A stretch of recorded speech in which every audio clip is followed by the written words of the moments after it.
Hi folks, Rob Ager here. As voted for on the community page of my channel by my subscribers about a week ago, I'm going to present here my craziest experiences working in the mental health field. And I use the term mental health as a broad umbrella term to include lots of other lines of work that I did. It was approximately a 17-year period where I worked with the mentally ill. I worked in probation, so there was a lot of criminals of various kinds in there that I would meet. I worked with learning disabilities for about the first 2 or 3 years that I was working in that field. I worked with troubled kids, and I spent quite a while working with the homeless as well. Literally thousands of people I worked with in probably well over 100 organisations, because many of the years that I spent working in that field, I worked on agencies, so I would bounce around different establishments, and I would get to see lots of different working environments and meet a lot more people, lots and lots of staff, lots and lots of patients, residents, whatever terminology you want to give them. So yeah, 17 years of experience, and I saw some things. So we're going to be exploring a lot of interesting stuff here, but basically stuff to do with bizarre or interesting or hilarious human behaviour. And I've tried to mix things up as well, because some of the stories I'm going to be telling here are really, really dark stuff. Some of it's to do with how low people can go in their behaviour, in their morals, their ethics, and just, you know, people sinking to the bottom of the barrel. You think your own life is difficult and hard, and you think you've got behavioural problems yourself, and you meet these people and you're like, whoa, I'm actually doing okay. So there's going to be a lot of that really dark stuff, but I'm going to try and balance that out with some really funny stuff as well, and maybe one or two positive stories to offset the dark stuff. So I've got the list here, but one last thing before we get into it. I am going to have to change the names of a lot of people and organisations because there's confidentiality agreements that were often in place in these places I worked in. There's one or two stories here where I can name people involved or organisations because the things I'm going to talk about ended up being publicised in the newspapers or on TV.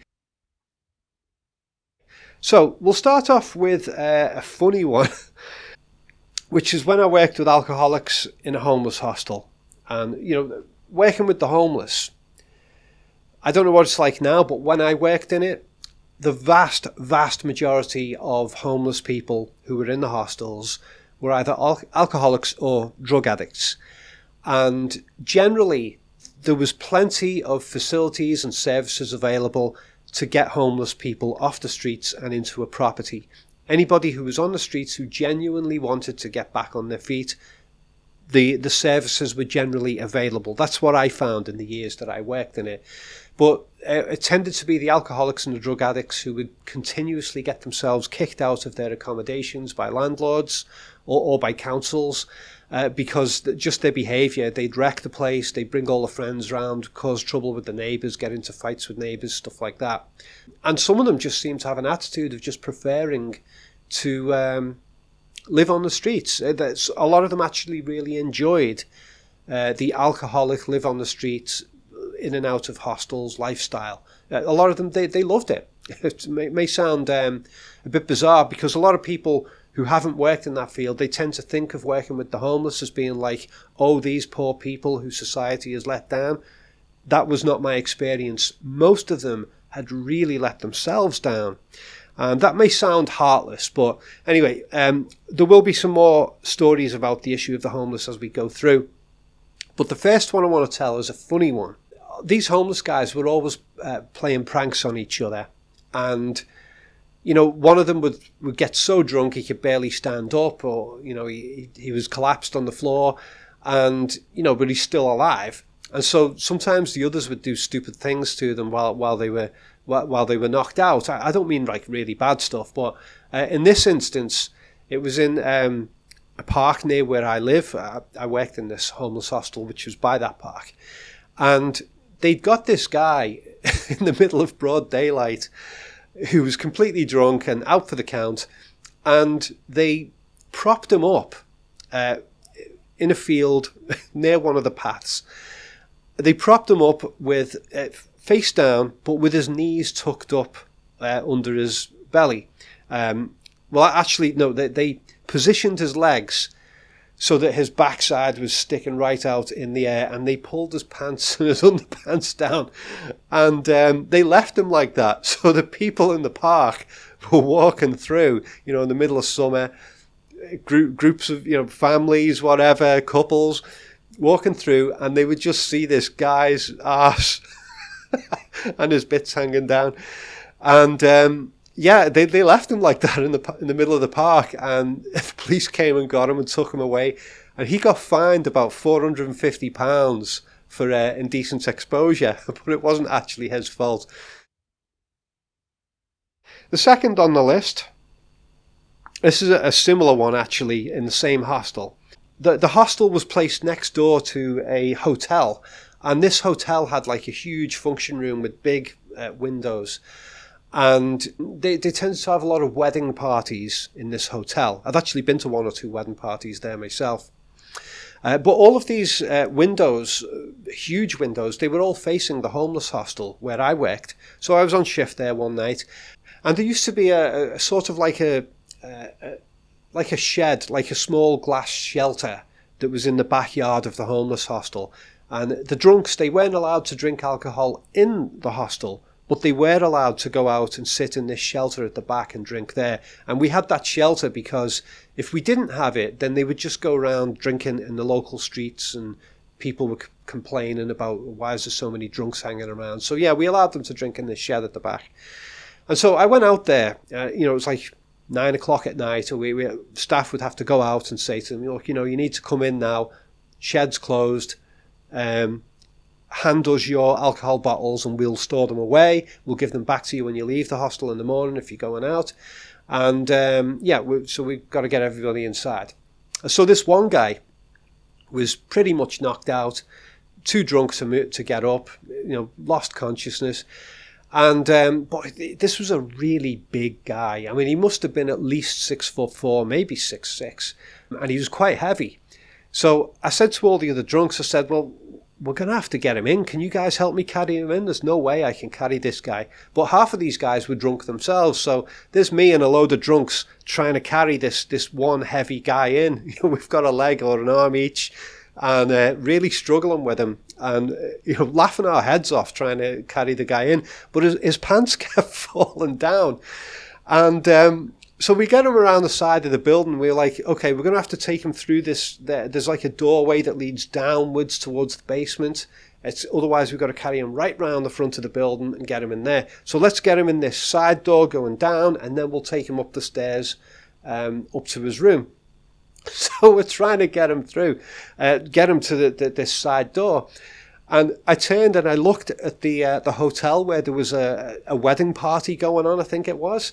And there was loads of people and a lot of kids who were standing there in the windows just staring, and they could see this guy's big ass as we were trying to carry him.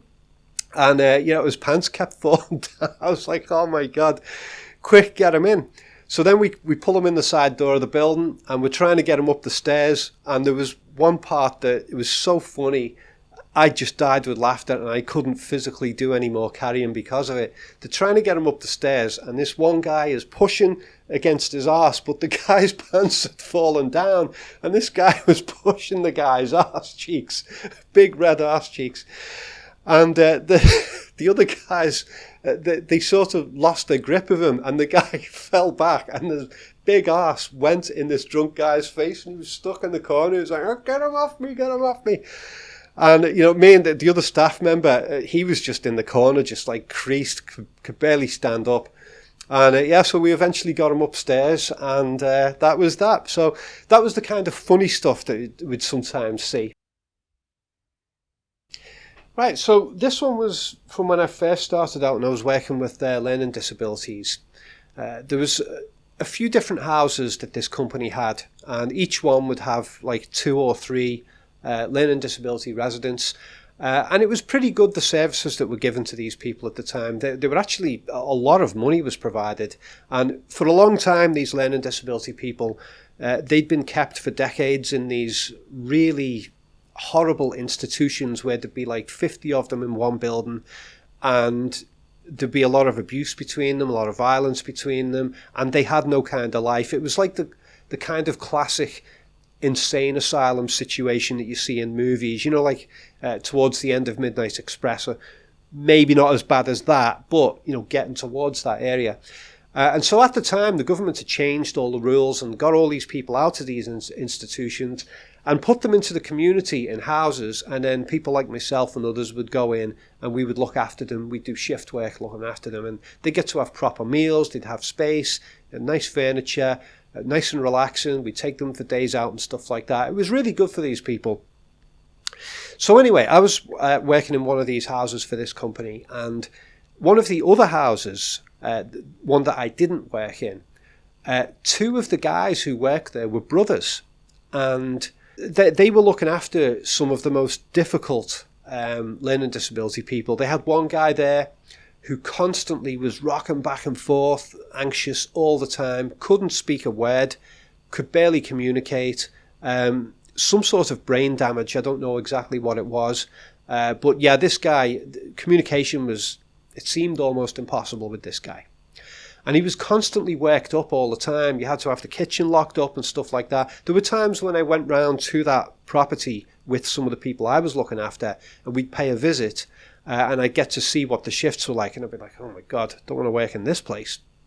So anyway, the two guys who worked there, it turned out that they were bullying some of the other staff, picking on them, calling them names, insulting them all the time.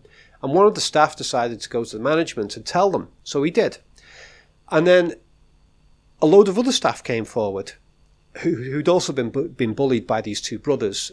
They were fairly youngish guys, I'd say mid to late 20s, but fairly big, stocky guys and quite arrogant and aggressive guys. Type of guys you probably wouldn't want to mess with in a pub. So yeah, it turned out that they'd been bullying a lot of these other staff, psychological bullying. And they got suspended while there was an investigation going on.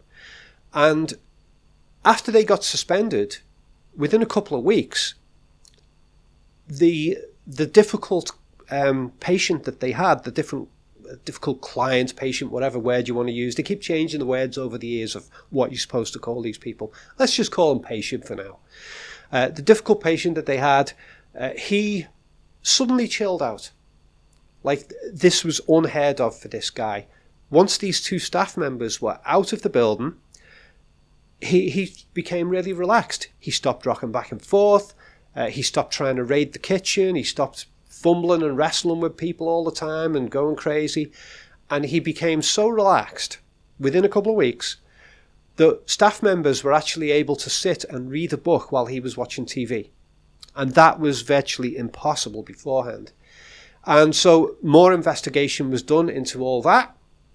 And from what I heard, it turned out that one of the things that these guys have been doing to this poor learning disability fella is, if the two brothers were on shift together at the same time and there's nobody else to witness what was going on, they would drag this guy by the hair, stick him in the car, in the garage, lock him in the car, and then just leave him there so that they could chill out and watch TV and, make phone calls and read books, whatever they were doing. They just lock him in the car and leave them there. Maybe they bring him out for dinner and then throw him back in the car. And so they would be physically abusive to him in the process of doing all this. And yeah, so that was like a really bad instance of staff behaviour, one of the worst that I've ever come across. And as far as I know, those two guys, they got the sack, they got fired. And I hope they got prosecuted for it, because that was really bad stuff that they were doing.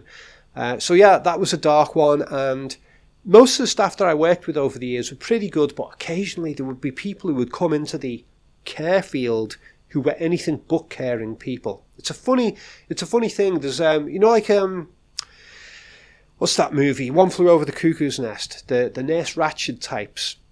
There's a lot of people like that who go into the care field and in nursing and stuff like that, who they present themselves as being the opposite of what they are. This is a very common thing. People who are abusive types, violent types, corrupt types, they often choose careers that present themselves to the world as being the opposite of what they actually are. For example, you will get paedophiles who go and do like charity work or work in churches or whatever, present themselves as being a do-gooder when it's actually a cover for what they really like. So a lot of that kind of thing goes on. And I don't necessarily think that is always consciously planned by them. I think sometimes it's an unconscious thing. It's sort of a denial within themselves. I'm a caring person. And it helps them deny what kind of an arsehole they are. Okay, so next story is, this is another really corrupt one. One of the worst on this list, actually. Yeah. I didn't work with this fella directly, but I worked night shifts with a staff member who did work with this guy. And this guy, his story was such a big event. It hit the national newspapers. This was a fellow called Matthew Byrne here in Liverpool. And he was convicted and sentenced to, I believe, 10 years for a series of violent rape assaults.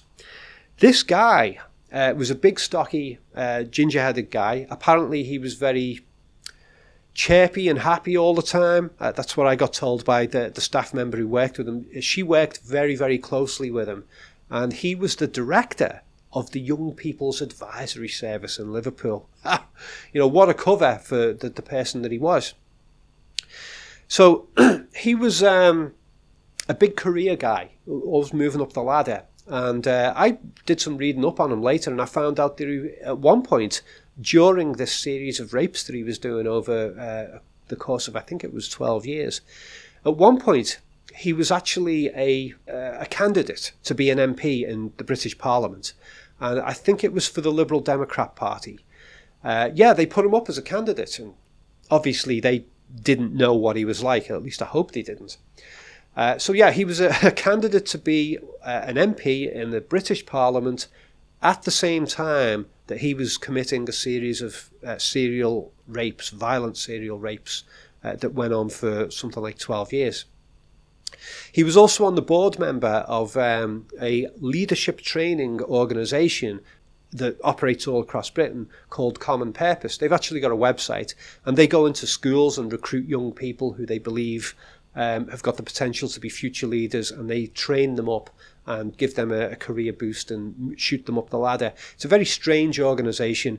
I actually went to one of their open days here in Liverpool. Well, actually, it wasn't an open day for them, but I knew that they operated from this particular building in Liverpool. And I went in with my girlfriend, and we had a look around, and we were presented around, and we were shown around by the guy who was also the leader of Common Purpose in Liverpool. He was the guy giving us the tour, but he didn't tell us that he was a Common Purpose member. But I already knew it because this same staff member who worked with the serial rapist, she told me all about his involvement in Common Purpose, and I found that out from documentation later as well after he went to prison. But yeah, the leader of Common Purpose showed us, me and my girlfriend and a load of other visitors around this building, and he kept name dropping the words common and purpose. He kept saying things like, this building has a very special key purpose. And I was standing there thinking, is it a common one by any chance? So yeah, this Matthew Byrne, he was one of the, he was on the advisory board of Common Purpose in Liverpool and a candidate to be an MP, and he was a serial rapist at the same time. So what he was doing was, he was going and hiring prostitutes from other cities. This is from what I remember from the stories that I read and from what the staff member told me. He was hiring prostitutes, and he would drive them back to Liverpool to his place, and he would give them a couple of drinks, and then they would black out. They don't know exactly whether he knocked them out or drugged them or what, but they would wake up dumped in the middle of nowhere, naked, and black and blue, covered in injuries. And so he'd knock them out and then do all bad stuff to them and rape them and then just dump them somewhere in the middle of the forest. But they didn't know where the house was because he was so good at winning people's trust. They would go to his house with him. They didn't know what the address was. They weren't sure exactly where they were. And then once this had happened, if they went to the police, they couldn't even say who the guy was, what his name was, or anything. So, and possibly because they were prostitutes, they might not have been believed. But the way that this guy was caught, was he was on a train in Liverpool, and he was taking photos of people's kids on the train, and this was seen on the CCTV, the cameras on the train. So the staff went to him, and I think they had police with him, and they arrested him, and they looked at his phone and saw that he had tons of pictures of people's kids that he'd taken publicly. So they went to his house, and apparently, this is according to the staff member I worked with, and she was a very honest person. She wasn't the type to make things up. She was really cool. One of the best staff members I ever worked with, one of the most trustworthy. She told me that the police had explained to her what they'd found at the house, and that the whole house was kitted out like a friggin' bondage dungeon, you know? And they asked her, does he actually live there? You know, it's, they said that we can't believe anyone could actually live in that house. It's like a dungeon. But he did. And yeah, that was his internal world. So she, with the other staff members, they went to his computer and work, and they checked on his computer, and his work computer was full of kiddie porn, you know?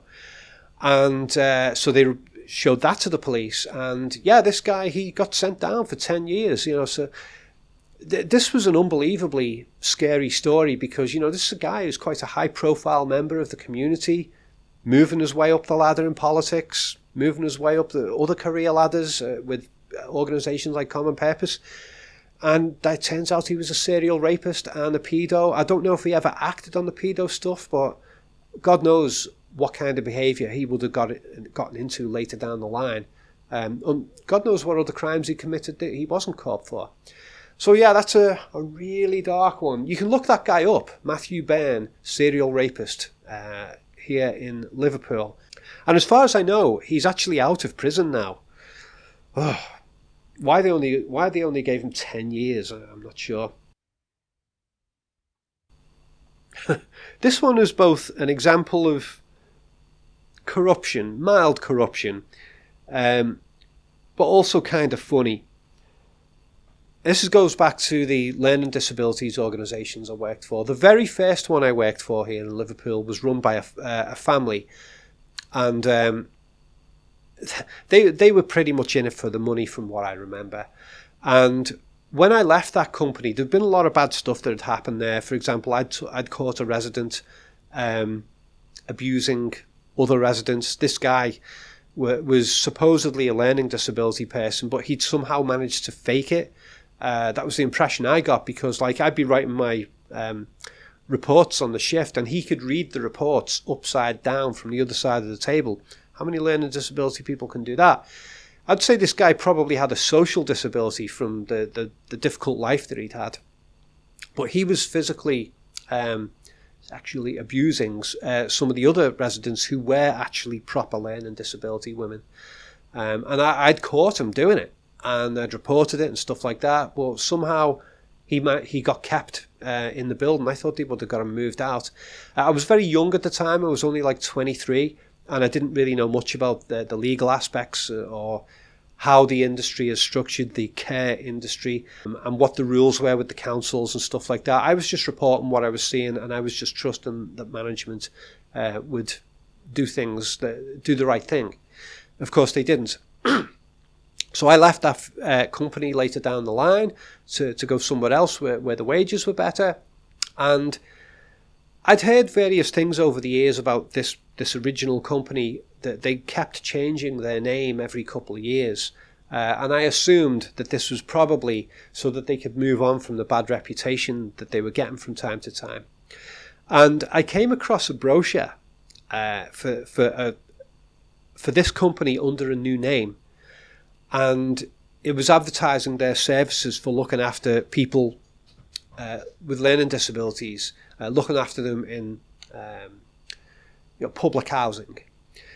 And in this brochure, it had photos of several learning disability people, and they were smiling and stuff, and it had quotes written underneath each photo that was supposedly spoken by the actual learning disability person.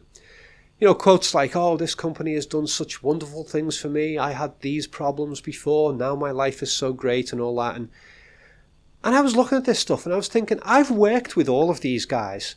I recognise all these photos. Some of them I worked with for months at a time. Most of them couldn't even talk.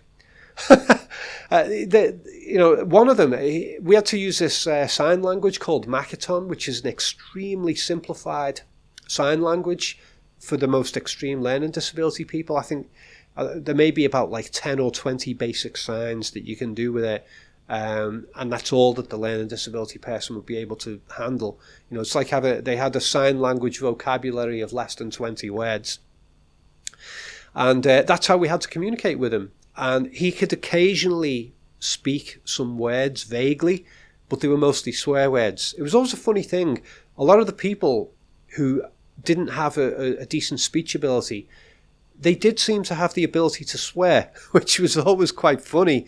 And it got me thinking about the expressiveness of swear words, about how a lot of swear words, they roll off the tongue very easily, and there's a lot of emotion infused into the actual structure of the words, like the word fuck, fuck off. A lot of the learning disability people, they were able to say that phrase, fuck off, or shit, or something like that. And this guy was able to do some of that, but trying to get a sentence out of him, no chance. And yeah, this brochure just had all these fake quotes that were obviously written by the management. I kept the brochure at the time. I just thought it was so funny that they had the audacity to go and put that out there. Okay, this one's I'm not sure exactly what this guy was diagnosed as, whether it was paranoid schizophrenia or something like that. I only worked briefly in this place because it was very corrupt, and shortly after I left, after I'd fallen out with the managers over pay because they lied to me about how much I was going to be paid, they got closed down by Liverpool City Council, as far as I know. They took over, and I'd stayed in touch with another staff member who worked there, who was actually a neighbour of mine. That's why I stayed in touch with him. And he was telling me that the managers there had been stealing money from the residents. They had control of a lot of residents' bank accounts because there was no family involved, and they were taking the money. And so apparently they got shut down and taken over by the council, and I hope that arsehole manager who I had arguments with, hope he went to prison for it. But yeah, when I was working in there was this one guy, and I never ever forgot him. I felt so sorry for this fellow with the mental problems he was having. This guy would wake up every morning believing that he had stabbed somebody to death in the garden. Every morning. And he'd be shaking with fear. And you'd have to go to him and say, no, you haven't stabbed anybody. Well, I didn't know about this at the time. I'd just started working there. And he came to me and said, I stabbed someone to death in the night in the garden. And I said, well, I haven't heard anything from the staff. There's been no bodies found, blah, blah, blah. Let's go downstairs. And so I'm walking downstairs with him. As we're going downstairs, he'd stop on the stairs and I'd say, what's up? And he'd say, is there somebody hiding behind that fish tank in the corner there? And I'd be like, no, there's nobody there. Come down. And this guy, the state of anxiety he was in was unbelievable. Not worth living. So we come down to the kitchen, and the other staff who knew him well, they sat down, they said, we talk about this every morning. Every morning you think you've stabbed somebody to death in the night, and you haven't, and we always explain it to you. And this guy was just tears and tears and tears. I felt so sorry for him. And what I think was going on there was the medication. I suspect that he was on a high level of medication that was causing him to have these kinds of hallucinations. There were times that I'd seen this over the years where a patient would be diagnosed with a particular problem, and then they'd be given high doses of some particular medication, and usually a few other medications to offset the bad side effects of the first medication. And some of the people, we'd have these things called blister packs, and we give out the medication, and some of them would be having like 8 tablets of different types of medication all at once, late at night, and then again in the morning. And these people were just drugged up to high heaven. And some of them, the drugs would actually cause the teeth to go black. I think they weren't producing much saliva in their mouths because of the drugs. And they would have all kinds of physical health problems and mind fog and stuff like that.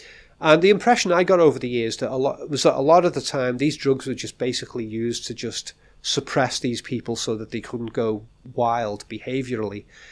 So it's like if you took somebody and said, oh, you've got problem behaviour, smoke this joint, let's get you thoroughly stoned, or drink this alcohol, let's get you completely drunk so you can barely stand up, and then you're not causing a problem then, and you are medicated. That was the impression I got about what goes on with a lot of these medications.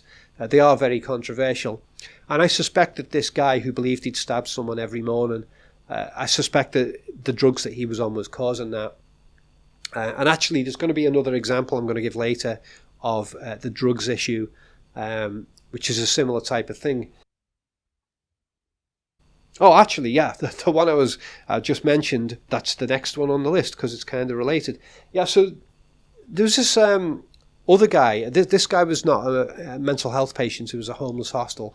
But I suspect he'd been diagnosed with mental health issues at some point because he was on all kinds of drugs as well. But it was a homeless hostel. This guy used to just sit there like a vegetable watching TV every day.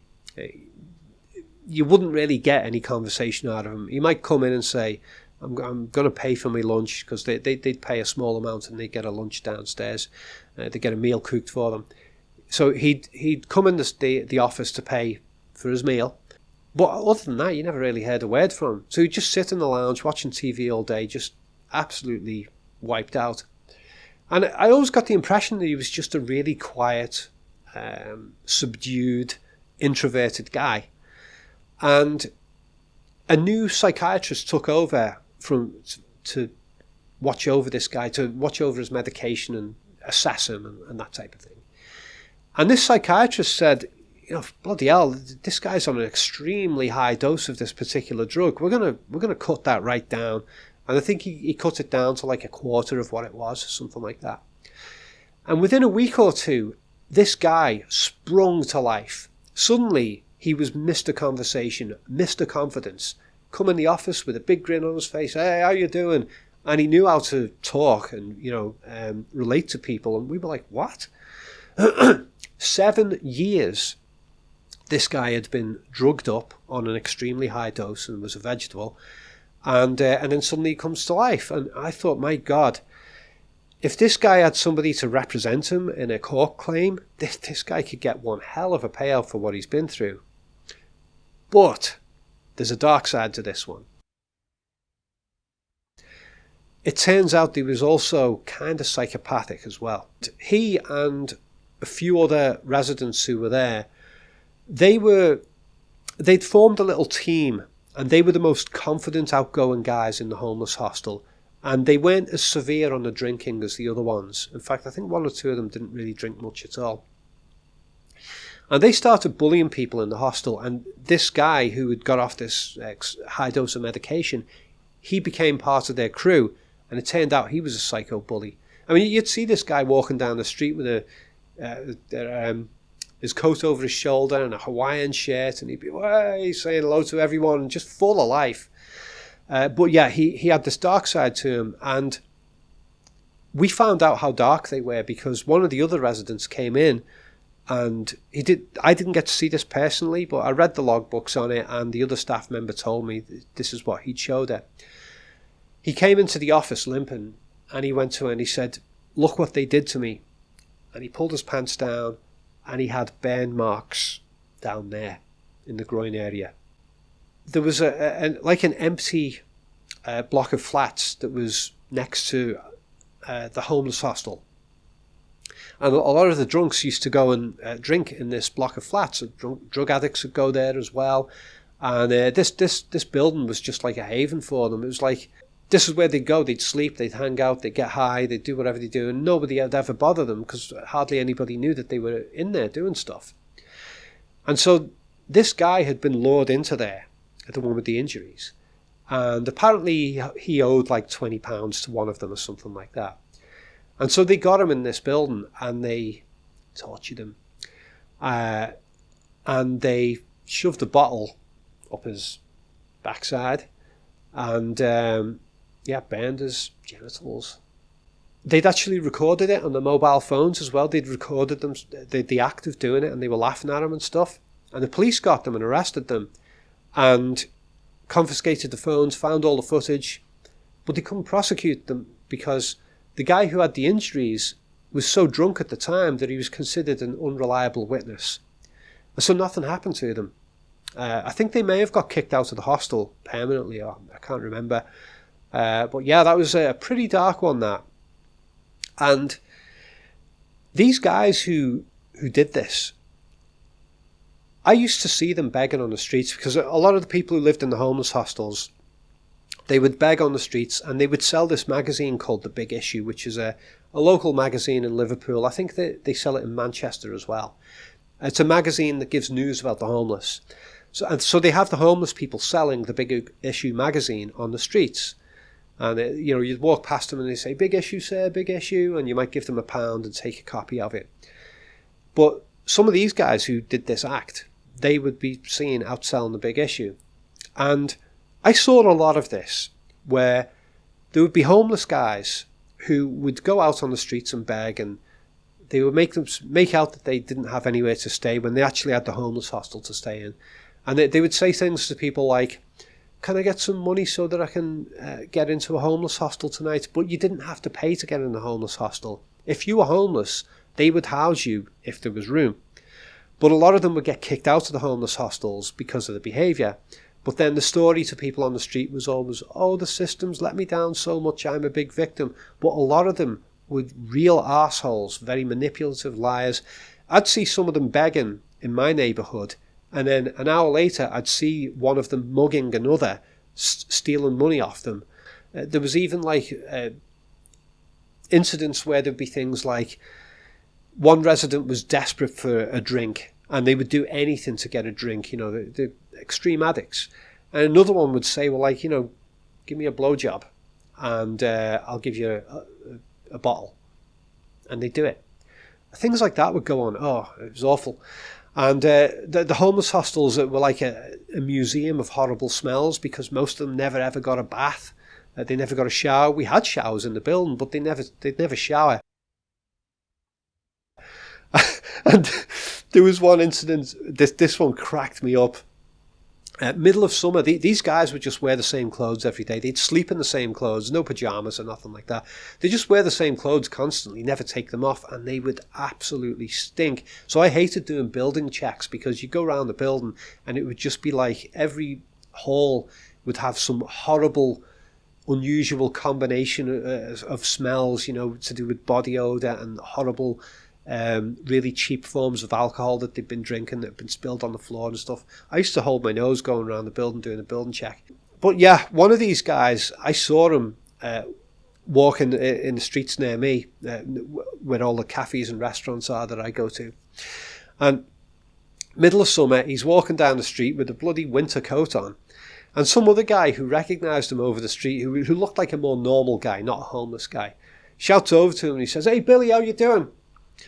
And Billy's like, "Oh, all right, John, are you going to have an operation to take that jacket off?" I just died with laughter at that one. I'd never heard that joke before. Pretty damn funny. Oh, actually, that was a whole bunch of stories all mixed into one there. I meant to just tell you about the guy with the drugs.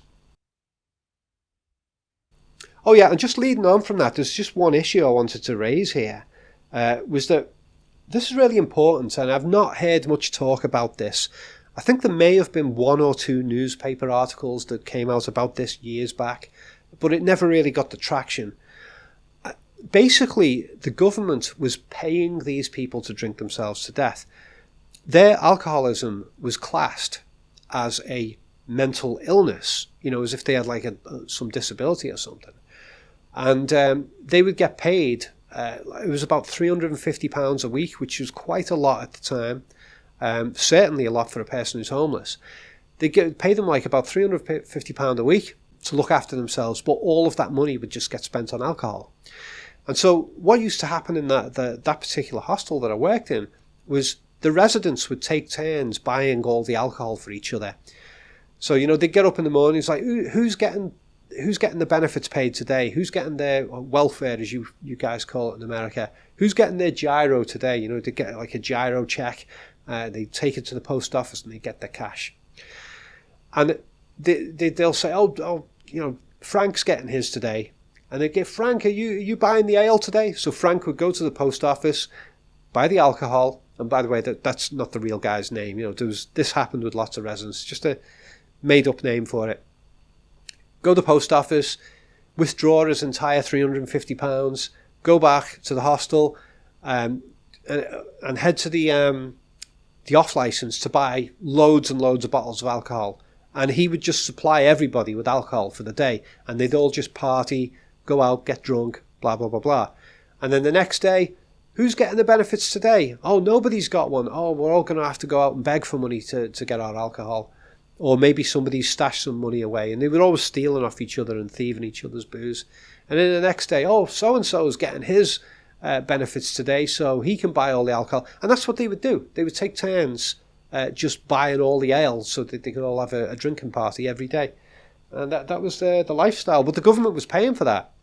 I think they should have been giving them food vouchers instead, because some of these people would die as well. They'd die in the hostels. They'd be found dead in bed, because they were in such bad health. And the one thing you don't want to do with alcoholics is give them lots of money, because they just drink themselves straight to death. You want to keep them away from money and just provide the basics: shelter, food, and so on. Now, here's another one about the drunks in the homeless hostels.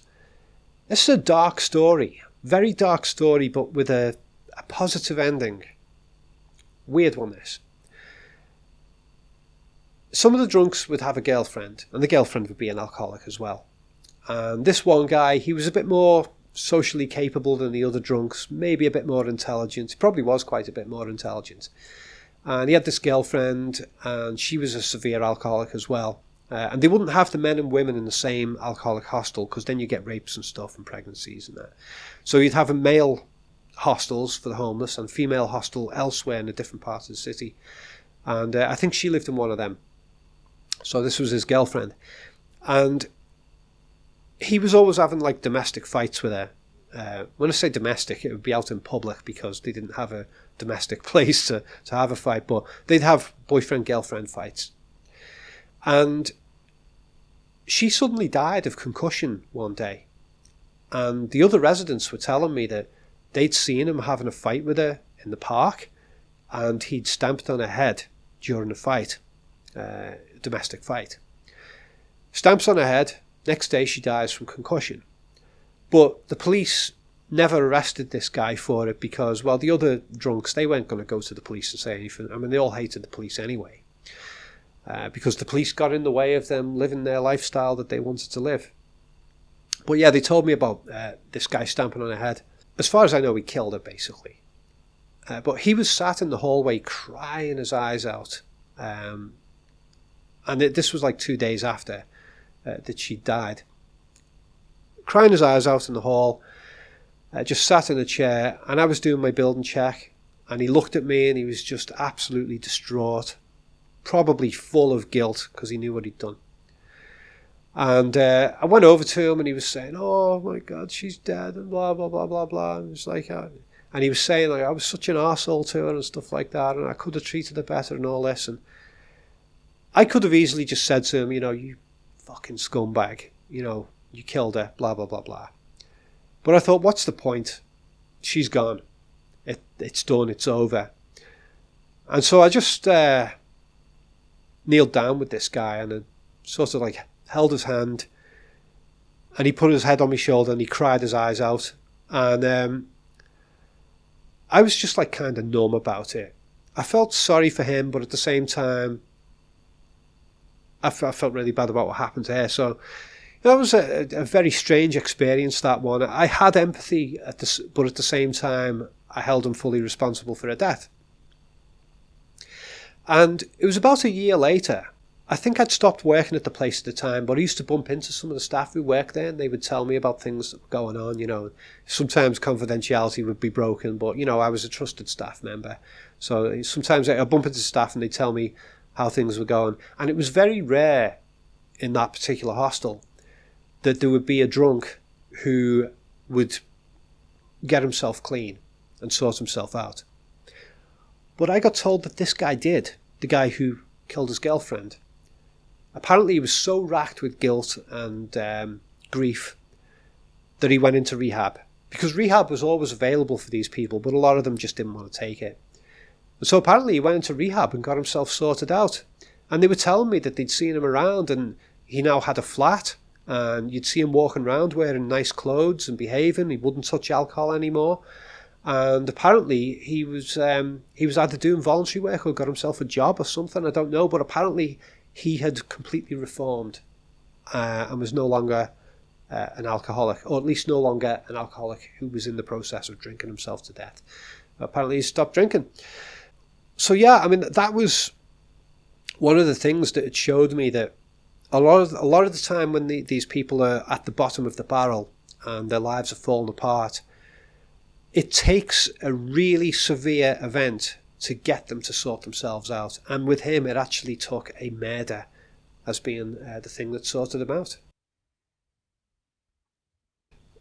Okay, this one is from outside of my work experience, but it was such bizarre and hilarious behaviour that I thought I'd throw it in here, because we're talking about the types of mad behaviour that people get up to. I used to see extremes of it, but this is one that was outside of work.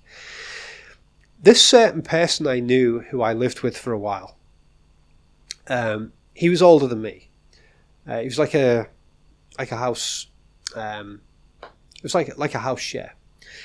He used to go to some of the nightclubs in Liverpool, and he used to go to this place called the Grafton, which was like a renowned nightclub for older people to go out and meet someone for a casual one night stand, an encounter. And the Grafton, it used to get called Grab a Granny, because any young fella could go there, meet a much older woman, and bring her back home, and they were up for it. I think a lot of these women, they'd spent their younger lives raising kids. They got pregnant when they were young, and they'd spent most of their adult life just raising a bunch of kids. And then once the kids had grown up, they're like, right, now I'm going to go out and live the partying time that I didn't get in my youth. So a lot of these women were like that. And this guy that I lived with, he used to go out and meet those women and bring them back. And I always found it funny that you could usually tell that they were old by their neck. A lot of them, it's like they'd had a facelift, or they'd put a load of makeup on, and the face would look kind of young, but the neck would be like a chicken's neck. So anyway, he brings this girl back one night, and I was actually in my mid-teens at the time, and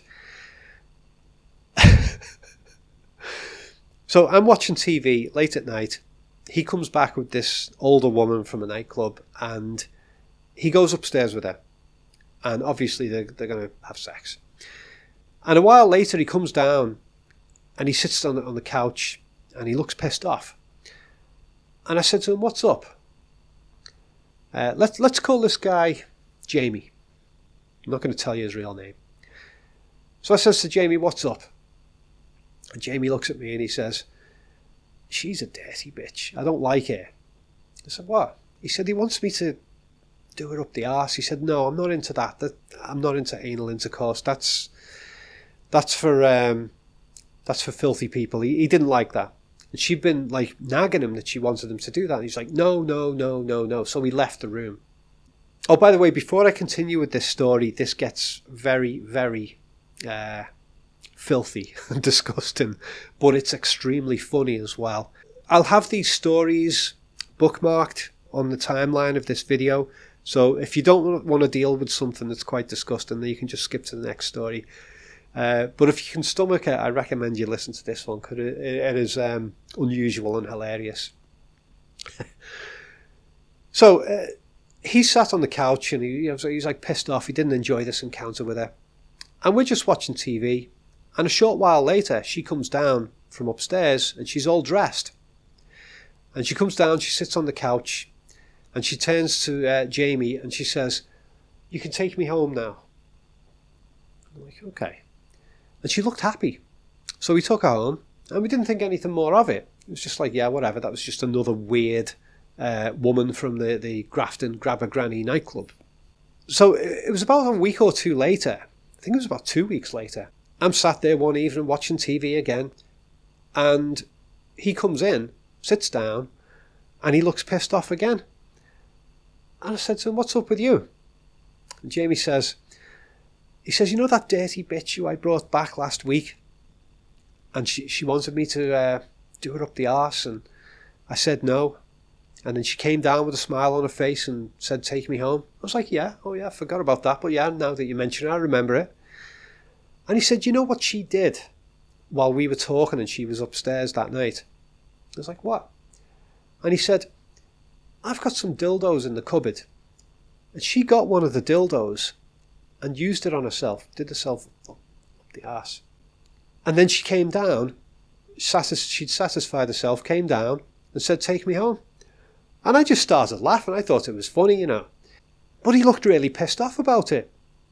So I said to Jamie, I said, well, why are you so pissed off about it? And then it occurred to me, I said, well, how do you know that she did herself up the arse with the dildo? And he looked at me dead serious, like quite angry. And he said, because I've just found the shitty mouldy dildo in the cupboard. And I died with laughter. He said she didn't even wash it. You know, it's like, oh my God, that is gross, you know. So that's, I know that's a really crude story, but everybody who I've ever told it to has found it hilarious. It's such an unusual one. And it's another example of bizarre human behaviour. Last two examples here. One is a dark and serious one. This was a corrupt police officer. There was a girl, I was working in a homeless hostel for families, and the family homeless hostels tended not to be drunks and drug addicts. They were people with kids, and there was various reasons why they were homeless. A lot of them, they had landlords who kicked them out because often the mothers were very antisocial, but there would be other reasons, like there would be an ex-boyfriend stalking them and they were afraid, so they had to move out the house and then move into the hostel. I much more enjoyed working there. In some ways I enjoyed it, but in some ways it was very depressing because I would see these kids who were really badly raised, and these kids would want me to interact with them. You know, I'd be doing building checks, and the kids loved me because I'd always talk to them like they were an adult. If they came and asked me a question, they knew that I would give them an adult answer, and they respected me for that. Whereas if they asked somebody else a question, that person gave them a lying kiddie answer, they wouldn't respect that person, whether it was staff or their own parents. And then they'd misbehave with that person as a sort of a way of saying, fuck you, stop lying to me, talk to me like I'm a real person. But yeah, because I was very honest with these kids and gave them adult answers, they behaved around me quite a lot. But anyway, one of the mothers who was living there, when she first moved in, for some reason, she started getting targeted by some of the other mothers who didn't like her. She was a very physically attractive girl, this one. She could have been a model. And I suspect that's part of why they targeted her, because they felt a bit jealous, like she was some sort of a threat. Because some of the women there had boyfriends, and there were some men living in the hostel as well. There would be single fathers, or there would be a mother and father living in the hostel with some kids. And so I think a lot of them felt threatened by this girl. I wasn't aware of her doing anything bad behaviourally, but she was getting targeted and a bit of bullying and threats going on. So she comes down to the hostel, to the office of the hostel, and I'm on shift there, and she tells me about it. I'm being threatened, blah, blah, blah, blah. Can you call the police? So I call the police, and this copper comes out, fairly big guy. And he comes in, and he's very blasé, and he's big. You wouldn't mess with this guy. And so he listens initially to my story, my report, and then he says, I'll take her in this other room and I'll chat to her and take a statement. I won't do it in the office here. And I was like, fair enough, that would often happen. Police would come. If they were taking a statement from a resident, they would do it in a dedicated separate room that we had where things like that could be done. So I didn't think much of that. But he was in this other room taking a statement from this girl for something like 2 hours, which was quite a long time, much longer than I expect. I don't think I'd ever seen an incident take place where taking a statement from the police taking a statement would take more than like 45 minutes. I don't think I'd ever known it to take longer than that, but this took 2 hours. And she came out and he came out, and she looked happy and pleased. She looked reassured. You know, he comes to me, he says, yeah, we're all sorted here. We've took a statement. And I can't remember whether he went and talked to some of the residents and said he won't, told them if there's any bullying He'd be back and there'd be arrests made or something like that. But the other residents saw him leave the building. And then this girl, all the bullying against her completely stopped.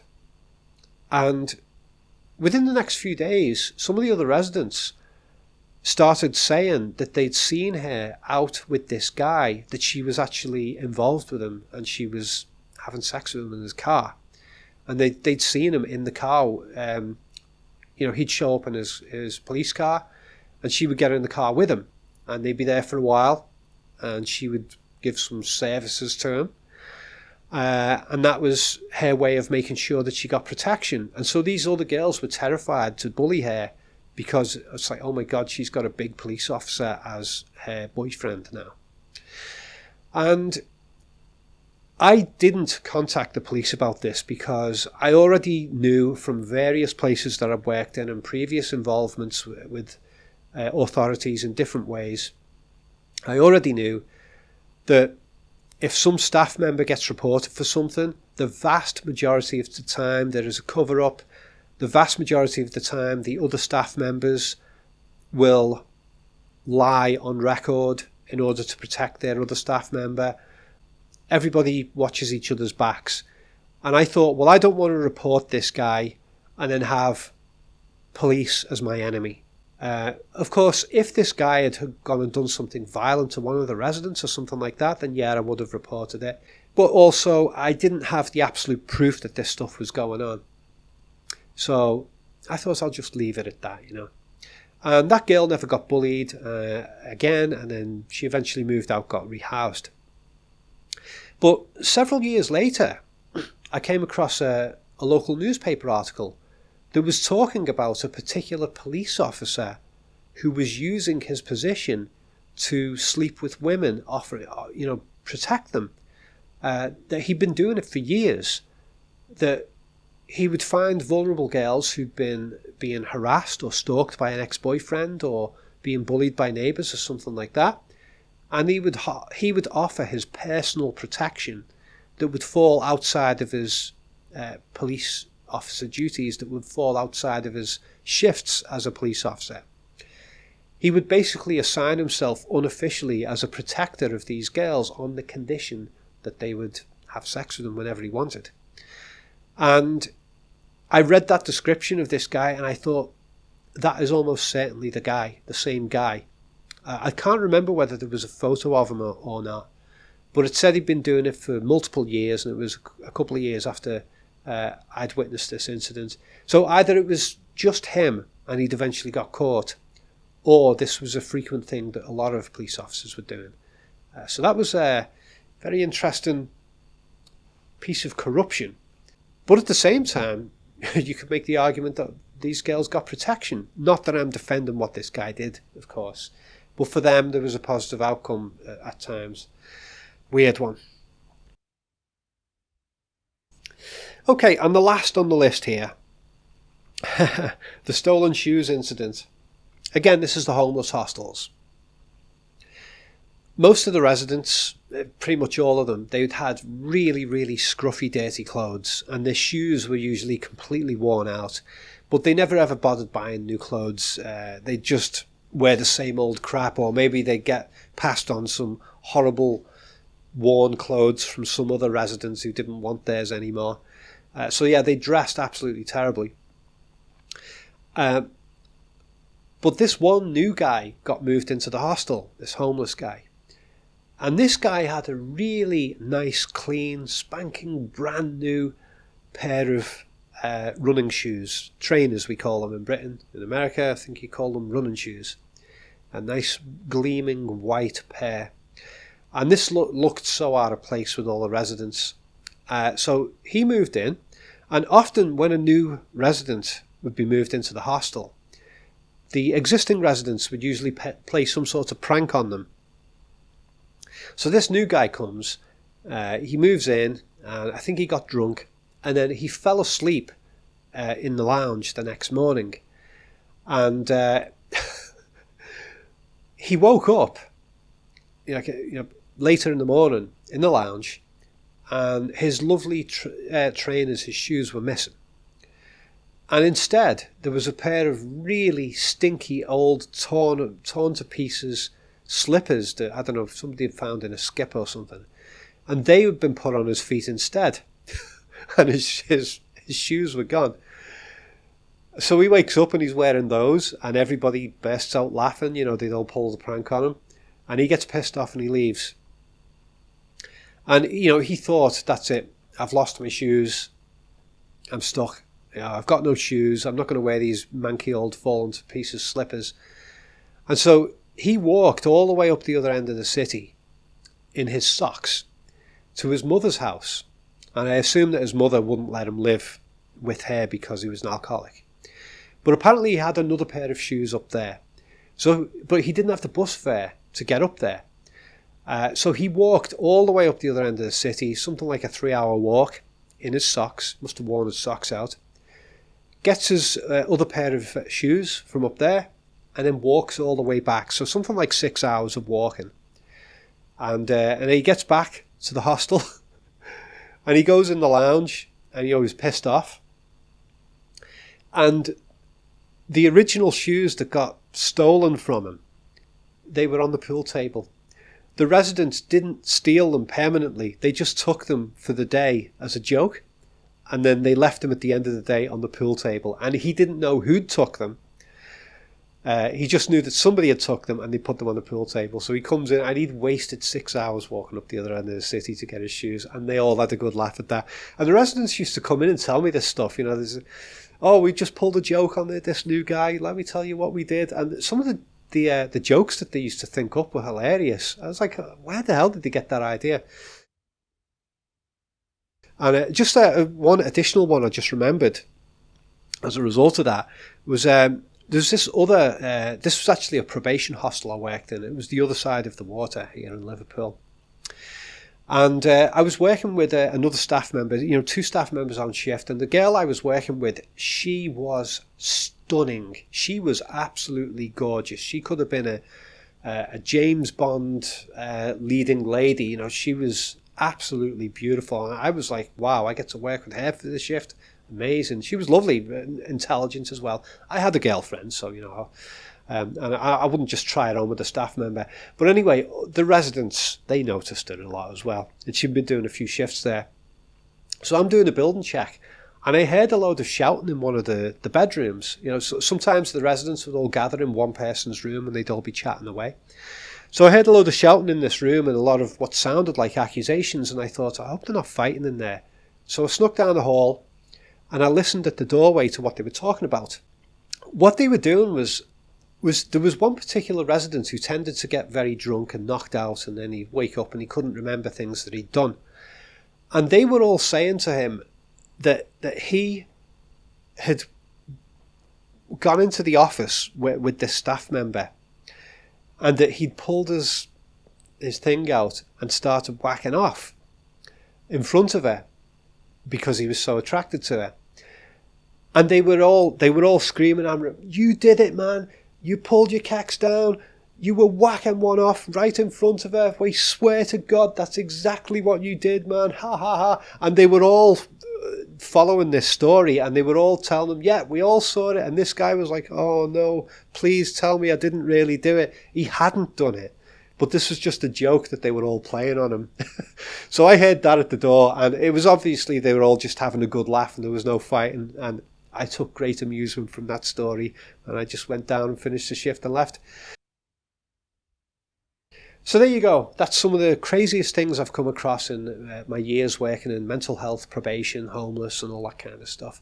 There's lots more I could tell. I've actually made a big list of loads of other experiences as well, because I keep remembering new ones all the time that I'd forgotten about. So maybe I'll do some more follow-ups on this video with some more stories. I hope you enjoyed this. Hope you found a lot of amusement from it, but also some kind of educational stuff in there about the kind of corruption that goes on and how dark people can be, whether they are residents or staff members or police or management or whatever. The darkness that exists in the human spirit, it's there in all of us, no matter what our station in life is. Oh, and before I go, if you want to see more videos on this kind of thing, on psychology stuff, but with a bit more of an emphasis on practical psychology, then make sure to check out my videos that were posted more recently on anger and revenge fantasies. I did a big video on that. I'll link that in the video description. And I will also link another video that I made a while back that was quite well received, which was all about a mass stabbing incident that occurred in Southport near me in Liverpool, and all of the social conditions that led to that incident. I did a big video on that, and that got a lot of really good feedback. So that's a couple of other psychology related videos linked in the video description. See you folks soon. Take it easy and bye bye.